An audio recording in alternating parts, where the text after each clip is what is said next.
Star Wars Jedi Master Magazine came out in 2015, meaning it came out after the Disney takeover, so what's in it should be canon. What I find most interesting in this magazine is it gives force levels for the main characters of the original 6 Star Wars movies, arguably making these the closest thing we have to canon Star Wars power levels at this moment.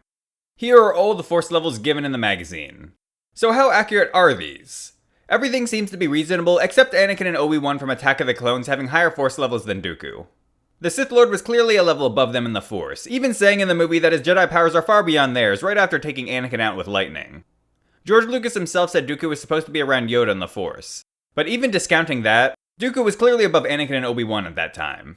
However, if you change the list to Anakin and Obi-Wan in their prime, I think it becomes far more accurate.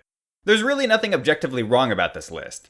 It takes a leap of faith to assume the force levels given for them were talking about their full power, but considering that neither of them get another force level given in the magazine, I don't think it's unreasonable the maker of the magazine just went ahead and gave them the force levels they would have in their prime. The only thing that goes against this is A New Hope Luke was clearly only given a force level for episode 4, and he never gets another higher force level. The magazine also gives combat skill levels for Grievous, Boba Fett, and Han Solo.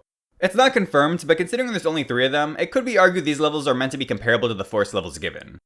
Basically, all these levels might be power levels given for the characters, and the non-Force users had to be given a power level name other than Force level as they don't use the Force.